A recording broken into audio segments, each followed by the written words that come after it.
کشمیری کی روح سے پوچھا جائے، دونوں طرف کے، یہاں کے وہاں کے، ان سے پوچھا جائے، اگر وہ اپنی مرضی سے اکٹھے ہندوستان میں جانا چاہتے ہیں گڈ بائی، اگر وہ اپنی مرضی سے پاکستان میں آنا چاہتے ہیں ویلکم۔ اگر کشمیریوں کو آج حق دیا جائے تو وہ انشاءاللہ پاکستان کا انتخاب کریں گے۔ اور میں کشمیریوں کے حق کی خود ارادی کا مخالف نہیں ہوں۔ عمر کو لے کر ہسٹری کو جو ہے وہ ڈسٹورٹ نہیں کر سکتا۔ کشمیر کے معاملے میں پاکستان بھی گڑبڑ کر رہا ہے، ہندوستان بھی گڑبڑ کر رہا ہے۔ وہ پاکستان کی شہ رگ ہے اور رہے گی کہ کشمیر بنے گا پاکستان۔ ہم وہ لوگ ہیں کہ دنیا میں جہاں کہیں آزادی کی تاریخ ہو ہم اس کو سپورٹ کرنے والے لوگ ہیں صاحب۔ معصوم کشمیری آج بھی اپنے حق کے لیے پریشان ہے۔ جناب ڈپٹی اسپیکر صاحب، نہ ہم پاگل ہیں، نہ ہم یہ ہیں کہ ہم لوگوں کی بے عزتیاں کرنا چاہتے ہیں۔ یہ پارلیمنٹ پاکستان کے 25 کروڑ انسانوں کا پارلیمنٹ ہے۔ آپ کو پتا ہے، you belong to People Party, آپ کی پارٹی کو، آپ کے ورکروں کو، آپ کی لیڈرشپ کو اس پارلیمنٹ کی بحالی کے لیے، آئین کی حکمرانی کے لیے، انسانوں کی حق کی خود ارادیت کے لیے جو قربانیاں دینی پڑی آپ کو پتا ہے۔ اس پارلیمنٹ کو اگر اس طرح چلایا جائے گا اس کو ہم کبھی چلنے نہیں دیں گے۔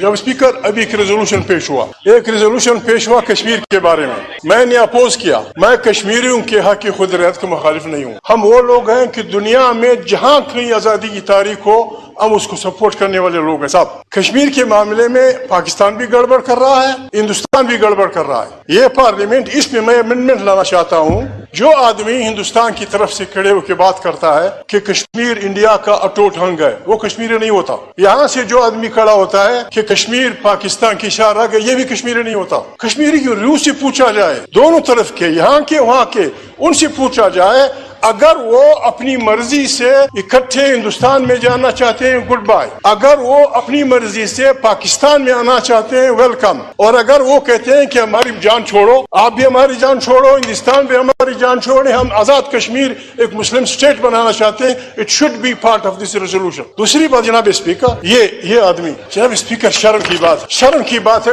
پیپلز پارٹی نے جو منشور آئین بنایا تھا اس میں 15 days after the parliament sitting no member can be arrested، وہ تو ہم نے بگاڑ دیا ہے۔ ایک منٹ جناب اسپیکر، شرم کی بات ہے، کل اس پہ بات ہوئی، ٹھیک ہے بلاؤ، اگر وہ آپ کے ساتھ جانا چاہتے تھے ویل اینڈ گڈ۔ میں کہتا ہوں کہ ان سے روح سے پوچھو، اگر وہ آزاد اسٹیٹ بنانا چاہتے جی یہ ان کی اپنی مرضی۔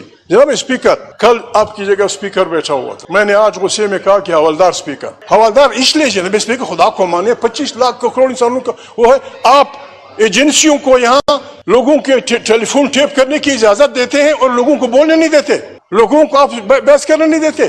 یہ جو آپ یہ آدمی اسپیکر صاحب کہہ رہا تھا کہ جی مجھے لوگوں نے بتایا ہے کہ نہ پولیس کے پاس ہے نہ کسی کے پاس ہے، ڈاکو لے گئے، ہمیں ان ڈاکوؤں کا نام بتا دو، کچے کے ڈاکو ہیں، بلوچ ڈاکو ہیں، پشتون ڈاکو ہیں، کون لے گئے ہیں؟ جو لے گئے ہیں، جس اسپیکر میں یہ ایمانداری نہ ہو کہ اس ادارے کا نام لے، وہ اس پارلیمنٹ کا اسپیکر نہیں بن سکتا۔ ہم کہاں جائیں، غریب آدمی کہاں جائے؟ موحدری صاحب، یہ لڑکا وہ لڑکا۔ جناب اسپیکر، مجھے شرم آتی ہے، میں خدا سے ڈرنے والا آدمی ہوں، میں انسانوں سے نہیں ڈرتا، لا خوف علیہم ولا ہم یحزنون، لیکن جناب اسپیکر میں کچھ نہیں کہہ سکتا۔ یہ جو کچھ تھانوں میں ہو رہا ہے آپ کو پتا ہے لوگوں کے بہنوں کے ساتھ کیا ہو رہا ہے، لوگوں کی بیٹیوں کے ساتھ کیا ہو رہا ہے۔ اس پارلیمنٹ پہ بیٹھی ہوئی عورتیں ہم کو بتائیں گی کہ ان کے ساتھ کیا نہیں ہوا۔ اس پہ ہماری پارلیمنٹ نہیں بولے گی، آگ لگ جائے اس پارلیمنٹ کو، باہر میں جائے یہ پارلیمنٹ، باہر میں جائے اس کا اسپیکر، باہر میں جائے اس کے سارے ممبر۔ جناب اسپیکر، آپ لوگوں سے پوچھو، خدا کو مانے جناب اسپیکر، چھوٹے بچوں کو تانوں میں پٹیل بھائی زندہ باد۔ جناب اسپیکر میں عرض کر رہا ہوں، اگر جو پارلیمنٹرین، میں پھر کہتا ہوں، میں آپ کی خاطر، جو پارلیمنٹرین ماؤں بیٹوں کی تانوں میں بے عزتی پہ خاموش رہتا ہے اسے ریزائن کر کے گھر چلا جانا ہے، جو بھی جاتا ہے جاؤ اسے کرو، کمال کرتے ہو یار۔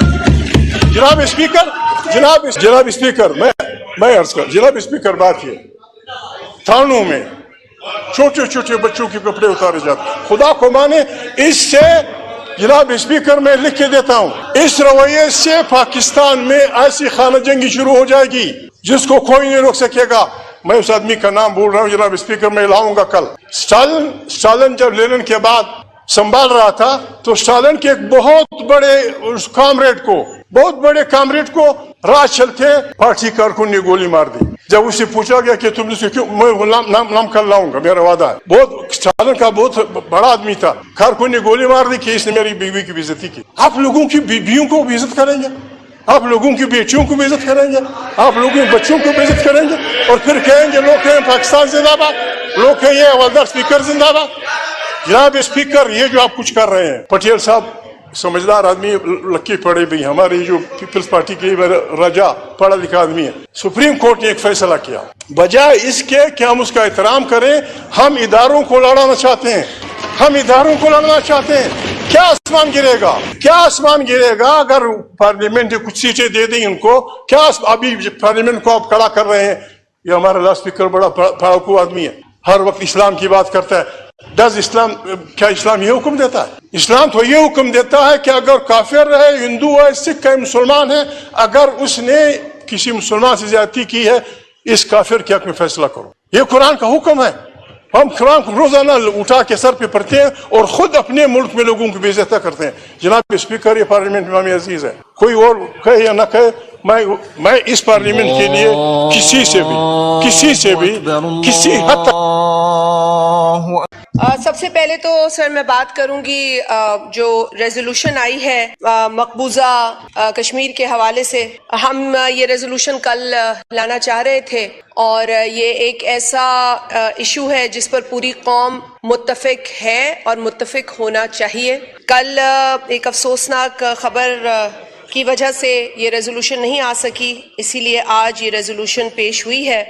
کچھ افسوس بھی ہوا، ہمیں اس ایوان میں یہ ریزولوشن متفقہ ہونی چاہیے تھی، لیکن مجھے بہت افسوس ہے کہ ایک رکن نے اس کو اپوز کیا. یہ ان کی رائے ہے، جمہوری حق ہے، لیکن آج اگر وہ یہ نہ ایکسرسائز کرتے تو اچھا ہوتا، اچھا میسج جاتا. پر بہت ہی افسوس کی بات ہے. پھر آگے بھی انہوں نے چند ایسی باتیں کی جن پر اعتراض مجھے ہے، لیکن میں صرف وہ باتیں دہراؤں گی جو آن ریکارڈ ہیں.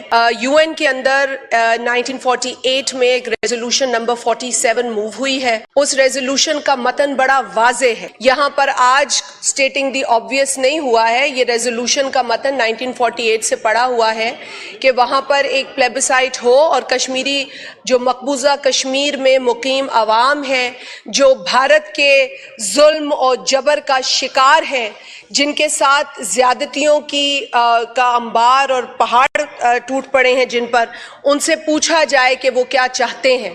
انہوں نے یقیناً ابھی تک انہیں یہ رائٹ نہیں ملا ہے، اور اب کشمیر جو مقبوضہ کشمیر ہے اس کے اندر مسئلہ کشمیریوں کا نہیں، انسانوں کا ہے. وہاں ہیومن رائٹس کی جو وائلیشن ہو رہی ہے اس کا کوئی حساب نہیں ہے. جس طریقے سے وہاں لوگوں کے حقوق کو روندا جا رہا ہے، جس طریقے سے وہاں لوگوں کی آوازوں کو کچلا جا رہا ہے، وہ ایک بہت، میں سمجھتی ہوں، ایک ایسی دردناک مثال ہے جس کے اوپر ہمیں بحیثیت پاکستانی نہیں، ہمیں بحیثیت انسان بات کرنے کی ضرورت ہے. اور بالکل میں اس بات سے اگری کرتی ہوں کہ اگر کشمیریوں کو آج حق دیا جائے تو وہ انشاءاللہ پاکستان کا انتخاب کریں گے. اور ہم اسی لیے کہتے ہیں کہ کشمیر بنے گا پاکستان. وہ پاکستان کی شہ رگ ہے اور رہے گی. یہاں بیٹھ کر جس طرح کے لیکچر ہمیں سنائے جاتے ہیں، خدارا انڈرمائن نہ کریں آپ اس پارلیمنٹ کو، انڈرمائن نہ کریں اس پارلیمنٹ کی حیثیت کو، اس کی وقت کو. اور میں یہ شعر ضرور پڑھوں گی وہ ایسے چند نادان لوگوں کے لیے کہ ہر ایک بات پہ کہتے ہو تم کہ تو کیا ہے، ہر ایک بات پہ کہتے ہو تم کہ تو کیا ہے، تم ہی کہو یہ انداز گفتگو کیا ہے، رگوں میں دوڑتے پھرنے کے ہم نہیں قائل، جب آنکھ ہی سے نہ ٹپکا تو پھر لہو کیا ہے. تو آپ ہم بہت احترام کرتے ہیں، عمروں کا بھی احترام کرتے ہیں، لوگوں کا تجربے کا بھی کرتے ہیں، لیکن جب تجربہ ہمیں غلط سمت میں لے جائے تو پھر ہم اس تجربے کو چیلنج بھی کرنے کا حق رکھتے ہیں، اور ہم کریں گے. یہاں بیٹھ کر کوئی اپنے تجربے اور عمر کو لے کر ہسٹری کو جو ہے وہ ڈسٹورٹ نہیں کر سکتا، تاریخ کو مسخ نہیں کر سکتا. اور تاریخ یہی ہے کہ معصوم کشمیری آج بھی اپنے حق کے لیے پریشان ہیں، تڑپ رہے ہیں، اور بھارت مستقل ان کے رائٹس کو پامال کر رہا ہے. مقبوضہ کشمیر کے اندر ہونے والی زیادتی کی ہم سخت الفاظ میں مذمت کرتے ہیں اور کرتے رہیں گے جب تک انہیں ان کے حقوق نہیں دیے جاتے.